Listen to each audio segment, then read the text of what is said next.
Good morning, everybody, and welcome to the original Loretta Brown Show, radio to open the heart, heal the soul, and awaken the consciousness. Good morning, Mr. Benny Mathers. Hi How there. are you? I'm doing very well, and happy National Power Smile Day, I think is what it is. Really? Yeah. I mean, Well, there's a okay. day for there's a day of everything. So I've never heard of that. I got to figure out what's my power smile. What's yours? Is it right there. I think I just showed it. I mean, am I right? You have what? It's yours is right there. I do. I really do. Yeah, right. I do. We're crushing it. That's hysterical. Okay, so National Power Smile Day, which means, guess what everybody gets to do today? Power smile. Power smile. I feel like my cheeks would be burning after like the first couple of minutes. Like by the end of the day, I'm like, I can't do this anymore. Like, I'm so highly visual. I've got this image in my, if everybody walking down the street, right, just perma smile. I think people should try it. Maybe it would really change the energies of the day. I think that's great. Yeah. Well, you'd be surprised on what you can do. Just walking on the street. I know there's the traditional. All right, I'm not throwing Seattle under the bus, but I can. We have this called Seattle Freeze, which it does happen, and it's unfortunate it happens, but you can make the change and reverse it. So all you got to do is smile, and then, people will. It's like gravitational. It'll just kind of like move into someone else's being, and then next thing you know, they'll probably smile too. I love that. Yeah, I love that. Yeah, there's so much I could say about that. I almost feel like we could do a whole show about the face and how we exude, what face we wear, what mask we wear, and what are we facing and not facing. But yeah, that mind-body connection too, the minute that you smile, especially when you don't want to, right? Right. It does change things. I love it. 100%. Okay. All right. You brought us in. All right. You brought us in. Anyway, I am Loretta Brown. I'm the owner of Reiki Oasis, located right here in the greater Seattle area for almost 30 years. You can find out more about me at ReikiOasis.com. I've got a couple of things coming up very quickly. My monthly class for women, Temple of the Divine Feminine, is this coming Saturday, June 17th, which astrologically is a real power day. I'll tell you in a minute. And anybody can come to Temple. We're meeting at Reiki Oasis or via Zoom. There are two formats to join this wonderful gathering of women. It's very healing. We have a lovely time. I also have a Reiki 2 class coming up in July. And you can sign up for all my classes as well as appointments at schedule.reikioasis.com. And I still do. I have a few places left for my sacred magical trip to Egypt in November. I take groups of people on sacred pilgrimages, really is what it is. Initiations, it's small group. We do lots of magical, wonderful things. And if you're interested in that, send me an email. Send it to reikioasis@gmail.com. And then this month, June 25th on a Sunday, I'm going to have an Egypt meet and greet. So I will have people there that have traveled with me on previous trips. And anybody that's interested, you will be able to come. I have got it in a location here in Seattle. If you want to come to that, please email me, Loretta Brown, at reikioasis@gmail.com, and I will get you the information for that. Now, astrologically, how you been feeling this week? The last couple of months, everybody's been kind of jammed up. There's been, eclipses and the fixed Grand Cross in the sky, and there's been a lot of things going on. I wish I could tell you it's over, but it's not, because life is about living and moving forward, right? However, this week, things are moving around a little bit. Some people were sharing with me that they're actually starting to feel like, I don't know, the sun's coming out a little bit. At the same time, I've never seen so many cranky, irritable people with chips on their shoulders who are quick to get to anger. Amen to that. Yeah. Sorry, I ran into a couple myself. They need to go away. Sorry, Loretta, I had to jump in. Yeah, no. It's true. We've all been there, right? Yeah, right? Yeah. It's like the minute I start saying that to any of my clients, they butt in just like you did. They go, let me tell you about this. Let me tell you. Right? Oh, man, And so, I always tell people this, the very first thing you got to do is just exhale a little bit, just breathe.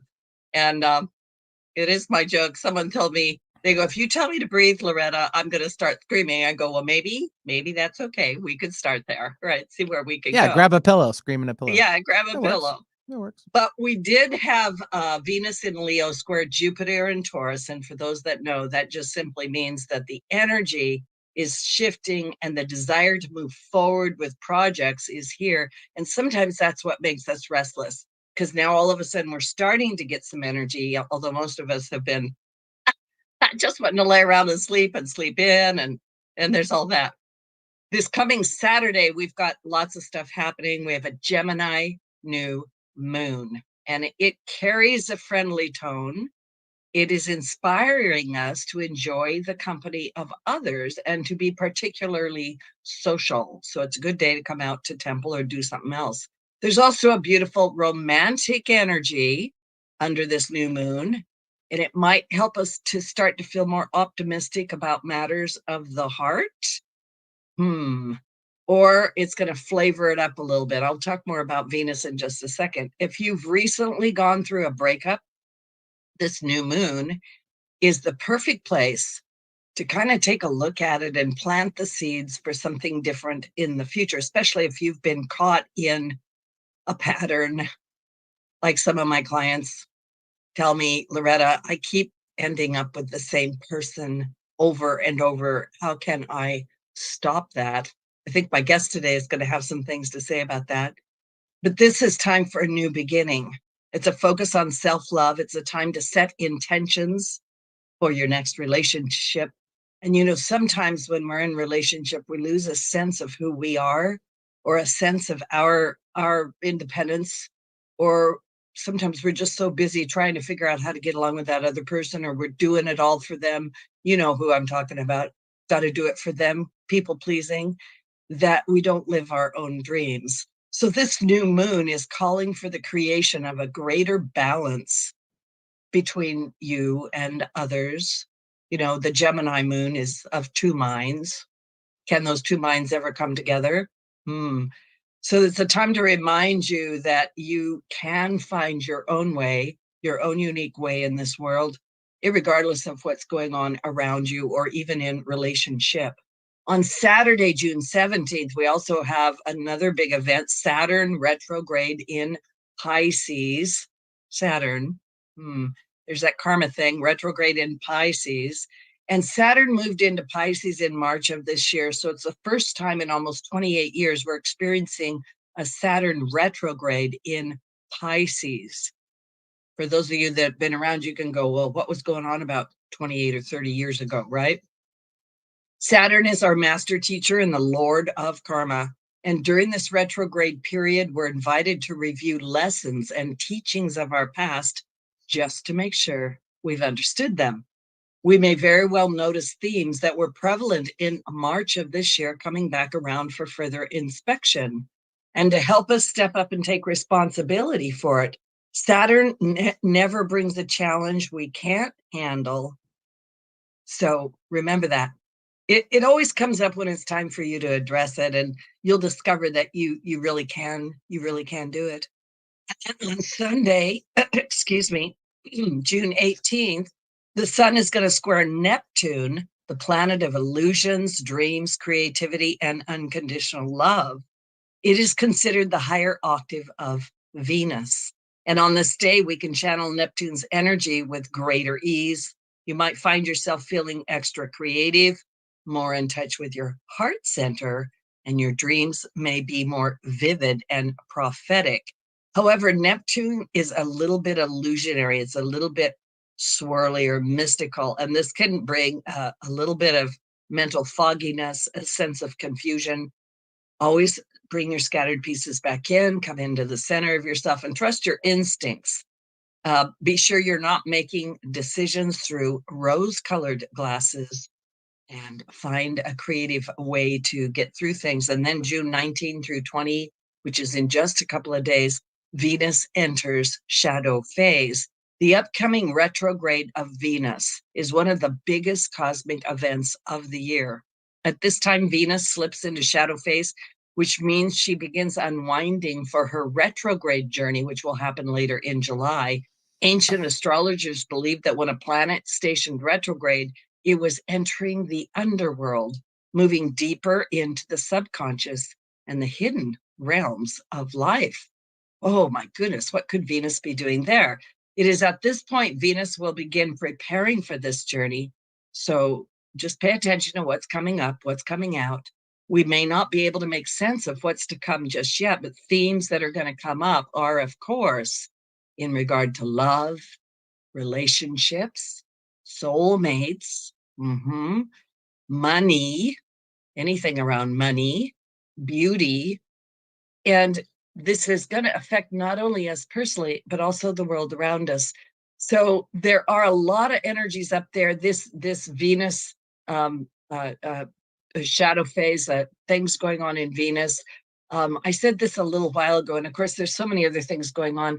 But this is the summer to really open your hearts and take a look at your relationships. How are they? How are you doing? How are they doing? Is it time to shift some things up? Have you been staying somewhere too long? And what about self-love? What about that? So on that note, like I was telling my guest before the show that he's on this show at such an opportune time, at least energetically, astrologically, and even in the climate of our world. And my guest this week is TJ Woodward. He's a revolutionary recovery expert, best-selling author, inspirational speaker, educator, addiction treatment specialist who has helped countless people through his simple yet powerful teachings. He is the creator of the Conscious Recovery Method, a groundbreaking, effective approach to viewing and treating addiction. And TJ is also the author of 3 best-selling books and their respective workbooks, Conscious Recovery, Conscious Being, and Conscious Creation. Welcome to the show, TJ. It's great to have you. Thank you so much, Loretta. I'm delighted to be here. And of course, I'm excited about our conversation today.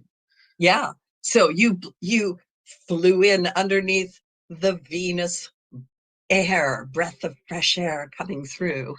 Perfect. I love it when it's perfectly synchronistic in its timing, and here we are. I do too. Could you tell people a little bit about you and how you got to this point? I've read your book, Conscious Recovery, and we are going to talk about relationships, but I also want to pull that into addictions at some point here. So tell us a little bit about your journey. How did you get here? Thank you. And some of us might even be addicted to relationships, which we can talk about, right? Yes. I got here, I could tell you a really long version, but I'm going to tell a somewhat short version. And I start at the very beginning because it's foundational for my work. And I'm guessing based on just being with you for this short time, Loretta, that this is foundational for you too. And that is we come into the world as these whole and perfect spiritual beings. Now, some people believe we come in and bring things from past lives, come in to learn a lesson. There's a lot of different beliefs around why we're here on planet Earth.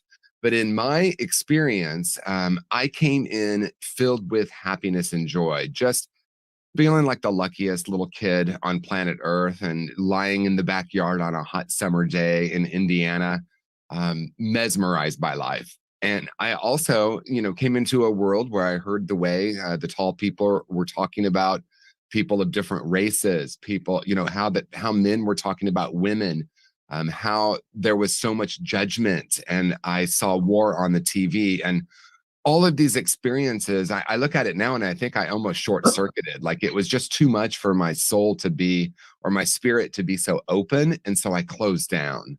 And the reason I like to start with that is that closing down was a pivotal moment because it was there that I separated from my true nature and started to believe a whole lot of lies. So my work has become helping people get back to the original perfection that we came in as, and also look at all the different ways we were programmed, consciously or unconsciously, by the world to believe that we're broken in some way or we're limited in some way.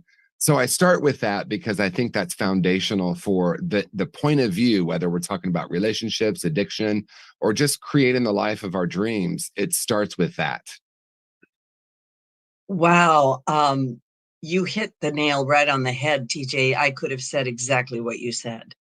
And I imagine that's true. I remember, I really do. As a kid, I just felt like I was just some sort of like, where am I? And I was just this little light, running around and shut down. Yeah. Right. Because I learned very quickly, we don't talk about our imaginary friends, and please do not talk about the dead woman in the back bedroom. She's not actually there, Loretta. Right. Oh, Right. okay. Right. Yeah. This idea, man, you said something so wonderful. To return to our original perfection and the broken, that we somehow are taught to believe we're broken or there's something wrong with us that needs to be fixed. Right. Yeah, and that's the key, because so many of us believe that at such a deep level that we come into either, like, let's say, recovery or therapy or spiritual practice, whatever it is, where we're on this journey to try to be happy, quite frankly. And I love that it's National Power Smile Day, right?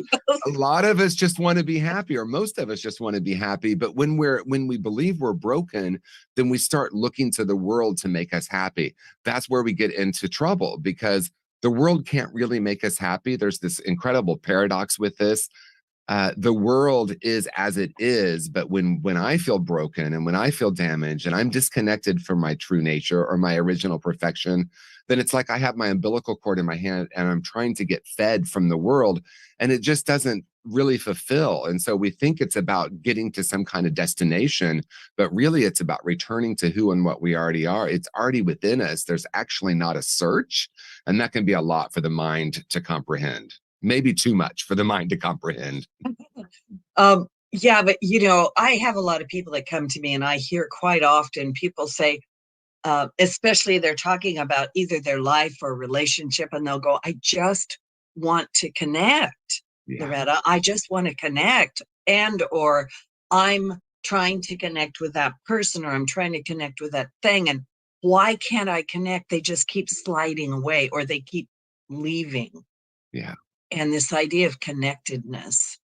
Yeah, and that to me is really the deeper conversation here. And you already kind of prompted us to have this deeper conversation in the intro.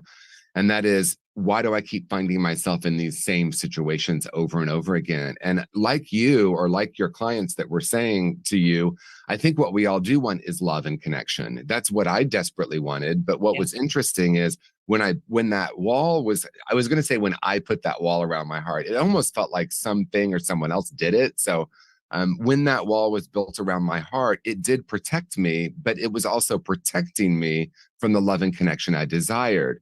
And when I believe I'm broken, and maybe unconsciously, I'm trying to connect with someone, desperately trying to connect. But if I have a core false belief, so here's a perfect example. I decided at a very young age I was unlovable. And so I walked around the world with this frequency of I'm not lovable. It was a vibration, much more than just a thought or a narrative. And I could walk into a room and I would unconsciously choose the person to confirm the core false belief. On the conscious level, I was desperately wanting to connect, but I kept choosing these people who couldn't possibly love me. And they were beautiful humans, by the way, but I wanted it to be their fault. There's a lot to unpack there, but the bottom line is, when we believe we're broken, we will unconsciously choose to see that in the world, but only 100% of the time. So the healing must happen from within. There is this thing too, where people say to me, we connected through our trauma. Yeah. Right. Because we had this, like, I saw in you, you just needed to be loved, and you'd had this bad childhood, and these people did these terrible things to you. And so, I'm looking at you going, I can relate to that. I have the same issue, and we can get together and be just fine. So, What's interesting about that to me is, I think it's easy to go into the rightness or wrongness of that. And I spent many years saying things like, my narrative sounded like this. Well, yeah, we were these two dysfunctional puzzle pieces that found each other, and then we locked in with each other, and we found this dysfunctional pattern. I have a really different point of view about that now, and this is very interesting and nuanced. I think that can be part of the healing. And I think, of course, we find people that have what we call a trauma bond, right? If my trauma is not healed, I'm going to walk around again with that vibration. I'm going to find someone to match that in some way. This is why when someone is in an abusive relationship, it's the tendency is to blame who we call the abuser. And of course, we want people to be safe, and we don't want people to be for example, in a violent relationship. We need to unplug from that, but that's only the first step. And then we don't want to blame ourselves, but we want to be accountable for what the healing is required. So interestingly enough, I think all of those journeys that we go through where we find these people that we could call dysfunctional relationships, I actually think they are functioning for something. I think it is part of the healing process. But we reach a point where we realize that the deeper healing it has to be from the inside out, not the outside in. There's so much in what you're saying. I'm going to go back and pull out some things because it's rich. And as far as I'm concerned, it's straight to the point. When we are caught up in, like, for instance, everybody talks about the narcissist and the empath. Right. Yeah. Narcissist, empath. First of all, now we've got two labels. Yep. It's a narcissist and that's an empath. And then somebody comes and they go, I know what it is, Loretta. It's the narcissist and the empath. And now we're locked into something. But I want to pick that apart a little bit. I want your expertise in that. What is that all about? Just talk to it, because to me that just opens up the conversation. Well, I think in a very simple way, and I'm going to speak for me. I love Byron Katie. When I heard her speak, she said, this is true for me. It might not be for you. So I often use that now. This is true for me. It might not be for you. I think it's convenient to label in some ways, because then I don't have to be 100% accountable. And nothing's more painful than 99% accountability. Right. So when I label someone as the narcissist, then they get to be the bad person and I get to be the good person, because there's an inherent value for most people that empath is good and narcissist is bad. We all have all of it within us. And if we want to even go, deeper spiritually, we're all one anyway. So once we label someone, first of all, we're in this dualistic relationship where we're playing these roles. But the truth is, I can be narcissistic and I can be empathetic, right? And the issue with the labeling, as I said, is then we end up saying, well, it's that person's fault. And as soon as we're in that victim martyr consciousness, and then we're in blame. Blame is a low level of consciousness. It's not a bad thing. It's just, what does it create when we're in there? Well, it creates less happiness and more pain. So then it becomes so simple. Do I want to be free? And if I want to be free, I want to move beyond the labels and I want to look at what needs to change within me. The reason I'm focusing on this multiple times, it's the mind is a trickster. Someone will hear me say, are you saying their behavior is not bad or wrong? What I'm saying is, rather than labeling it bad or wrong, we want to look at what we actually can shift, and that is our own journey, our own perspective. We unplug from wanting the world to change. I spent my entire 20s thinking if the world could just change, I would be happy. What an interesting decade. It didn't really work, by the way, because I realized, and then here's the paradox, the only person I can change is me. And then I start to change my lens, and then the world seemed to magically change. Yeah. Oh, so many great truths in that.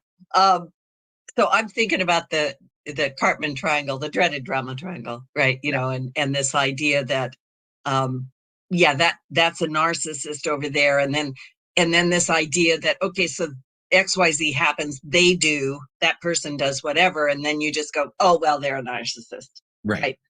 That's what it is. And then you tootle along, and then pretty soon you're in a relationship with another narcissist, right? Because you haven't really addressed right here. Well, and the beauty of that is we want to make sure, I think for me, I want to infuse into the conversation, and I touched on it, because in my journey, I went from blaming the world to blaming myself. Yes. And that also kept me stuck. If anything, it was more painful because honestly, blaming the world, we see a significant percentage of the world doing that. We see countries blaming each other. We see political parties blaming each other. We see genders blaming each other. We see sexual orient. I mean, the list goes on and on and on and on. And there's something about that is convenient. When I did a talk the other day and I started with saying, spiritual principles are inconvenient. Because I need to be accountable for my life, right? And like there's something that's really fun about blaming the world, but I'm getting off on a tangent. But when I shift to blaming myself, I'm still in that same frequency, and then it's even more painful. So we want to move beyond blame and move into curiosity. My favorite word is let me be curious about this. Let me be curious about what it is, not why do I keep attracting unavailable people, because that's sort of that's a blame statement. But what is it about me that I keep choosing this? And what is wanting to be healed? If I start to look at it as an opportunity for healing and become curious about it, life is an experiment. Oh, what is possible within me to start to shift so that I start choosing differently? Because that's really what it's about. If we're not choosing consciously, we're choosing unconsciously. And most of us are creating our lives from the unconscious or subconscious. Yeah, I love that. I'm going to say this too. I think spiritual principles are inconvenient. I think that's your $1 million t-shirt idea, by the way. It just came to me the other day when I was speaking. I'd never had that. I'd wear that shirt. Before. Yeah.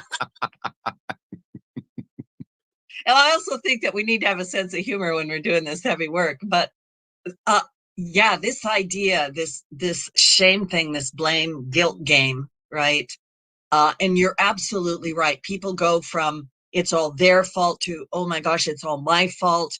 And so many people come to me and they go, Loretta, what am I doing wrong? Exactly. Or what thought process do I need to fine tooth comb my way through? Or I said a bad word, erase, and we get all caught up in that, right? Thank you. Yes. Well, I was part of a community where if you would say anything other than what someone considered to be positive, they would say, erase, cancel, say it now. Right? I know. To where, I end up with, I have the beautiful privilege of having a sacred, safe place, which I know you do too, where this is where we're going to throw it out into the room and we're actually going to talk about the ugly part.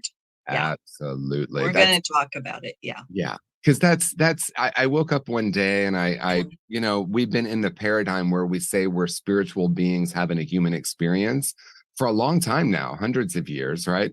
And I woke up one day and thought, what if we're spiritual beings having a spiritual experience? That we're actually, that the mind wants some of it to be spiritual. And you could use different words there, positive, negative, good, bad. And the mind is just programmed very deeply. And maybe its function is to live in duality. What's safe, what isn't. But when we're in the good, bad, right, wrong paradigm, then we're not aware possibly that it's all rich, right? We think of shift happens, right? We know the original word, but I also thought fertilizer happens. Just with one shift in perspective, I realized that what I once called something bad can become fertilizer for the transformation of my soul, and that it really is about integrating that. And I know, you and I can already get a sense from you that we're not about abandoning the deeper, what we call shadow work, because that's all spiritual. There's nothing wrong here. Let's integrate that and use it as transformation. Yeah, it's exactly right. And I'm a firm believer we need to get it out. There's so much in this because it can be pretty easy and it can be complicated if the throat has been shut down, if you have not had a voice, if you have been told, no, you can't be the way that you are, right? Or you've got to be this way, or, whatever it is, spending so much time and energy and consciousness trying to be who you think other people think you should be. Right. Or how can I be to fit into the external world in my distorted perception of it? I'm exhausted just trying to say that, right? but it's the work. right? Yeah. Sure is. It's Well, absolutely the work. it Yeah. is the work. And what I think to lean into it a little bit, we have experiences usually in our very early life because our brains aren't developed yet, so we absorb more, right? And like we said at the beginning, like we're so open, right? We're so wide open that we absorb the energy from the people around us. But the interesting piece, and this is where the point of power is to me, we might have been victims to situations when we were kids, right? Someone who sexually abused someone. There's all these ways that we can say, yeah, that we didn't have control over that. We absorbed that. But the point of power is to look less at what happened. We're not negating what happened or pretending it didn't. But what did I decide about myself based on what happened? Two people having the exact same situation come to an instantaneous different conclusion, and then the trajectory of our life is based on the conclusion, not the event. So in a way, and this is my provocative statement, in a way we can change the past, because we have a story about what happened, but we don't really know exactly what happened. But the key is, what did I decide? What did I decide? For me, I'm not worthy. I'm not lovable. I'm not smart. Those were the conclusions I came to. And I have a story about what created them. But when I was doing some of my early work, I talked to my sisters and I thought, well, they'll have different versions of the story. But what I found is they had totally different stories, not even different versions. I had a story: dad was never home. He was busy with people who weren't my mom. He was a workaholic. I had all these judgments, right? The conclusion I came to is I'm not lovable. My sister said, what are you talking about? Our dad was always home. We went on these great vacations. He was at dinner every night. And I'm thinking, what really happened? What really happened? And I came to it doesn't matter as much what happened. And again, I want to be really careful. We're not trying to pretend something didn't happen. We would never want to say to someone, maybe it didn't really happen, but we want to look at the point of power being, what did you decide? Yeah. So we're going to take a little station break. I love this conversation, TJ, so much. It's, in my opinion, it's the heart of the issue and something that needs to be talked about. So my guest today is TJ Woodward, and we're talking about toxic relationships. We'll probably talk a little bit about addictions. And of course, we're going to say, okay, now what? Now what? What do we do now? Right? So we're going to take a little station break. This is Loretta Brown. We'll be right back. All clear, kids, for a couple minutes.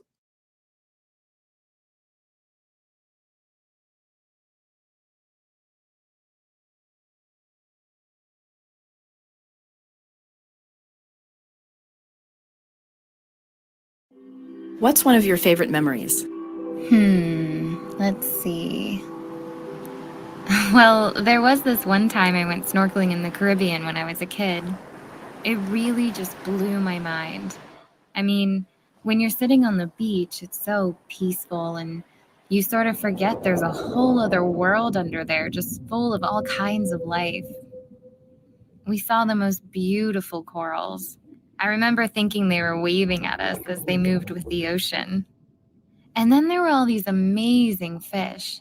They kind of reminded me of tropical birds. They were so bright and colorful, just darting all over the place like birds in the sky. I'll never forget it. It completely changed the way I look at the ocean. Most of us have a memory of being in nature we'll never forget. Let's protect the world's natural places so more memories can be made for generations to come. Visit worldwildlife.org.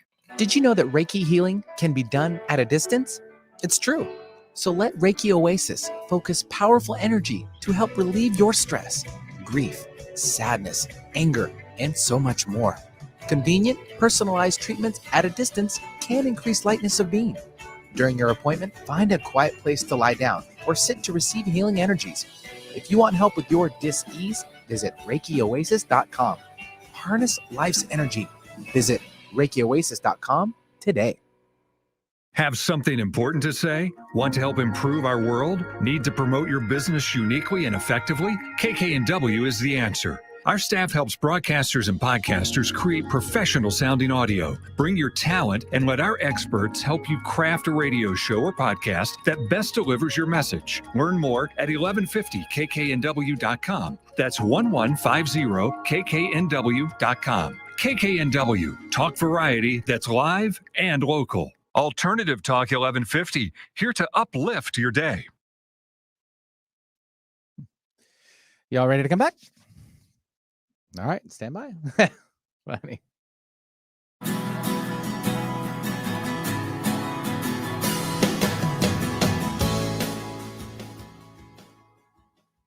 Thank you for the music, Benny. It's always the best. Anyway, welcome back to the original Loretta Brown show. And my guest today is TJ Woodward. And I want to remind people that these shows are available to download and listen to free anytime you want to at the KKNW 1150 AM archives for the original Loretta Brown show. We're also on YouTube, iTunes, Podcast One, Spotify, Megaphone, Twitter. I'm sure there's others. Anyway, you get the idea. And there's all kinds of shows, hundreds, thousands, lots.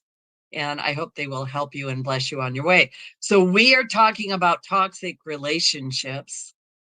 What a great conversation. We're also talking about our own self and our distortions or the way that the patterns that we accept. Just before the break, TJ was talking about the fact that it's what we decide about ourselves from an event that puts those, I don't know what you want to say, those dark colored glasses on ourselves, that when we look at the world, we have a tendency to keep drawing to ourselves the same toxic relationships. So you were talking about, curiosity as being one of the things that can help us. What do we do about this? Like, how do we get into this type of work? Where do we go if we're trying to, like, for instance, someone said to me the other day, what am I doing that I keep having these people, these relationships with people who are projects and need healing, or I have such a need not to be abandoned. And then of course they're going to abandon me. So jump right in there. Yeah, I want to start with sort of a recap of what we want to say that might be a limited way to work with it. I'm really careful the way I frame, we tend to use words like wrong or dysfunctional or unhealthy. Like, who wants to say I'm unhealthy? But we want to look at the effectiveness, right? So we talked about, like, get rid of the toxic person or get rid of the narcissist. And we know that's very limited because then we find ourselves choosing the same person. Or then we say, well, we keep attracting these people, right? So what needs to be healed within me? So what we want to look at, to answer your question, is the point of origin. And some of us can have that moment where we're like, oh, I remember that day in kindergarten. And this is true for me.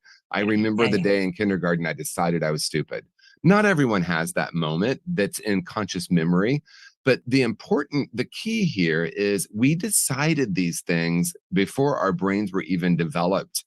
So we can't really talk ourselves out of it through the intellect alone. And this is really important because we hear people saying, change your narrative, change your story. We'll just have a different belief, use affirmations. And of course, that's all useful. It was such an important part of my journey because I didn't even know I was walking around brutalizing myself. So being aware that I had the narrative and then trying to change it was important. The deeper work is having that point of tenderness, compassion for the little me that decided these huge things. I remember looking at my nephew when he turned 7, and I thought, oh my gosh, that's the age I decided the world was unsafe and I was unlovable. The way what I call it is core false beliefs. I call it core false beliefs because I want to acknowledge their lies we pick up about ourselves. They get buried, or the word I like to use is concretized into our unconscious when we're at such a tender age. And then we develop all kinds of strategies to manage it. And you talked about this earlier, right? Maybe someone who feels unworthy becomes highly successful. Let me get straight A's because then mommy and daddy will love me. That kind of thinking. And that becomes an unconscious strategy, or what I call a brilliant strategy in the world. So we want to get back to the point of origin. And if we can't remember the moment, just the little me that decided these huge things, like I'm not lovable, I'm not good enough. We can talk more about how we actually heal it, but it's not about changing the narrative only or looking in the mirror and saying, I am worthy of a loving relationship. That's only a small part of the journey. Yeah, delve into that a little bit, because the inner child, the little self, I, of course, in my own personal journey and people I work with, yeah, it is that moment. And oh my goodness, I look at kids, I love kids. And I look at kids and they have their big eyes. Mm-hmm. And I'm honest, I love little girls, but little boys, I don't know what the deal is. I'm like, what? I take them all home with me, all of them, and keep them right there. No, right? But yeah, that tender age. So how do we work with that inner child? How do we go back? Because you're absolutely right. No amount of talking or thinking is going to get us out of there. Yeah, this is why people can get quote unquote stuck in therapy. And therapy is a wonderful thing if I'm only doing narrative therapy, which just is like talk therapy. And so I went to therapy for many years and I knew the patterns. I knew, I had a mother who I would label as narcissistic, right? Or a mother who was unavailable or, loved those little diet pills. And back in the day, those were very strong uppers, right? This was like meth. I had a dad who, I had all the stories, I had the patterns, but I'm like, but nothing's changing. My awareness of it isn't changing it. So when we do the deeper inner child work, I like to start where we started the show. And that is underneath all of these wounds, there's still the place of perfection. There is still that little child with the eyes wide open, the power smile. I love we're going back to that, but that effervescence is innate, right? So if we start there, then we can start to look at when did we decide that we're other than that? And when did we decide that we're less than love, less than infinite being? And we look at those decisions and we have a place of tenderness. And for me, the deeper work is emotional. It's most of us didn't get allowed to feel, right? So when I was a little kid, back in the day, if you're going to cry, I'll give you something to cry about. Go to your room till you can start crying. I have a lot of compassion for my mother. The 1950s books, I was born in the middle of the 60s. So she's a product of the 1950s. Those books said, let your baby sit in their bed and cry until they fall asleep. Don't go hold them, right? I mean, that's literally what we were taught. So all these attachment wounds happened at a very young age. I remember being in my crib. I remember holding the bars and just screaming for my mother, screaming and shaking. That was this visceral moment. I don't even know if I could have a core false belief from that, but I remember being terrified. So letting our younger selves feel, when I do inner child work, the 3 phrases I use are, it's okay to feel that way. It's safe for you to feel that. And I'm here for you. That's the inner child work, because even with inner child work, sometimes I hear people trying to talk their child out of the core decision or talk them out of the feeling. You're going to be okay. Don't worry, I'm here. We want to allow ourselves to feel from that point of origin so that we can actually come to a different conclusion. That is so true. There's that old healing adage, you have to feel it to heal it. But there's a truth to that. I look at it as being able to journey through that, right? Like if when I'm feeling something, the first thing I do is lock myself up and shut it down or shove it over into the shadow, or like, oh no, Loretta, good girls don't do that. We just have our power smile, right? That's right. Keep going, right? Yes. Be pretty, be sweet. I mean, yeah, all the things. Yeah. Get your pink bow in your hair, right? Thanks for laughing. I can tell we're on the same sheet of music. But this idea that man, I love what you said. It's okay to feel it. It's safe to feel it. And I'm here. It's safe to feel it. And I'm here for you, because I think a lot of people are afraid to feel their feelings. Absolutely. And it's because it was scary when we were young. So compassion, right? I mean, most of us didn't. I mean, when I had, okay, let me. If you look at a really young child, or what I call a pre-programmed human, 2 years old, 3 years old, they feel very deeply. They let us know exactly what they're feeling. And if we let them have what we label as a temper tantrum, they move through it and come back to this homeostasis, which is joy. We end up telling them not to cry. Here's a piece of candy.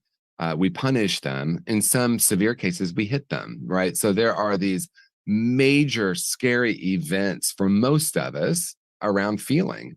So of course we bury our feelings. Of course we put them in the shadow. Of course we drink when we feel. Of course we go shopping when we feel. So that place of compassion is like, of course, this is how I've worked with it. But now I know I am safe. There's no one here that's going to hit me. And if there is, we want to first get out of that relationship, right?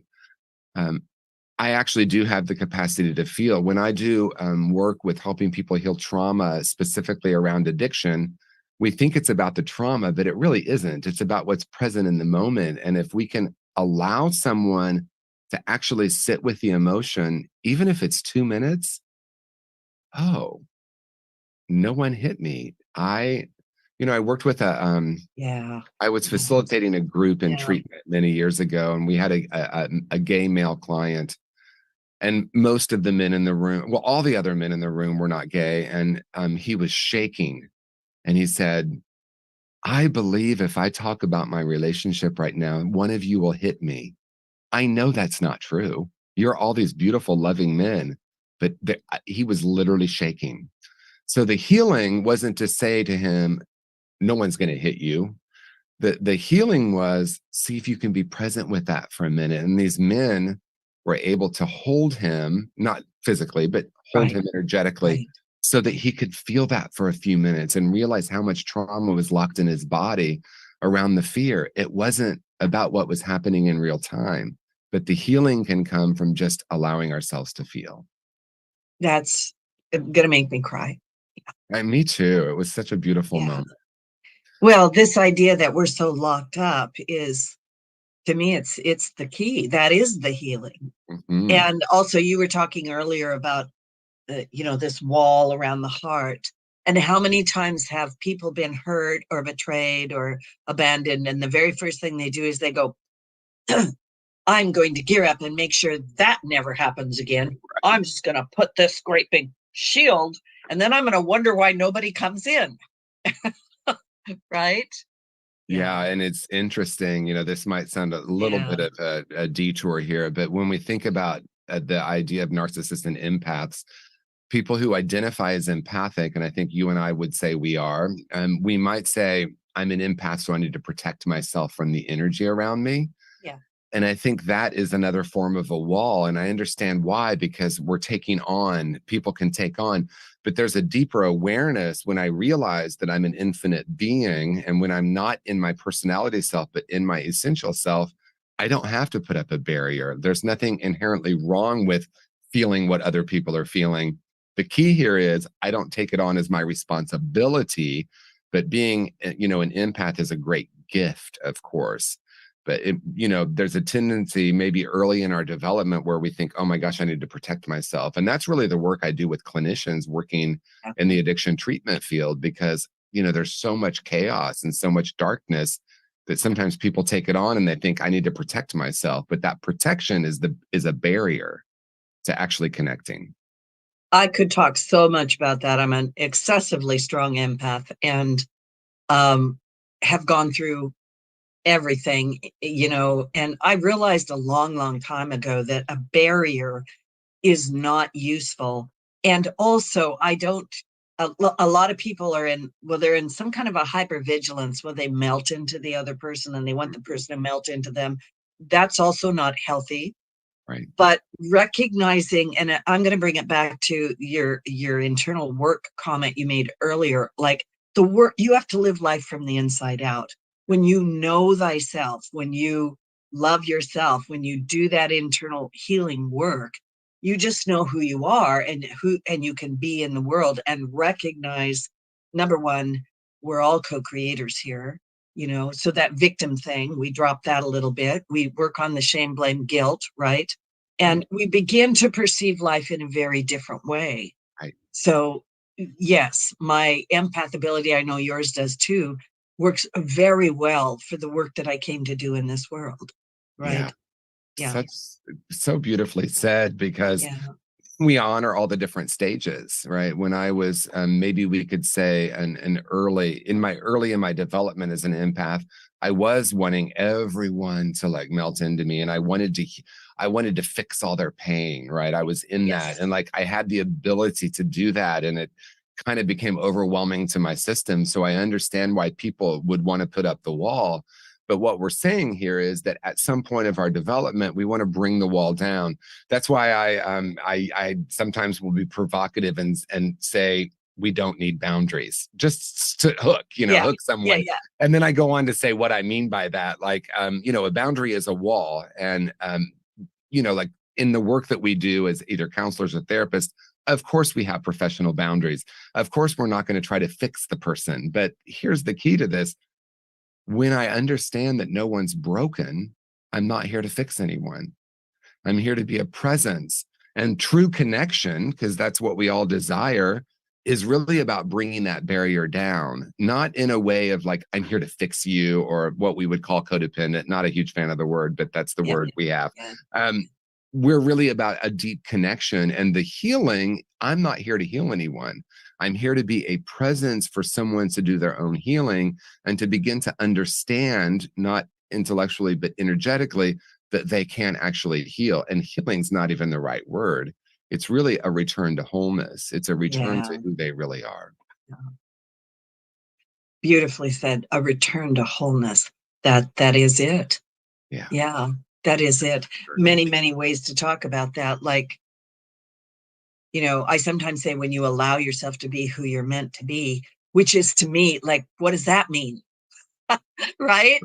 But there is this exploratory journey. So you have the conscious recovery method. We're talking about toxic relationships today, but you go over into addictions of all kinds. And of course, toxic relationships can be an addiction, I think. Yeah. Go ahead. Well, maybe the greatest addiction we have is these believing the lies about ourselves. Yes. Yeah, that's absolutely right. I'm just sitting for a second. So talk for just a minute. We've got, I don't know, a couple of minutes left is all we've got.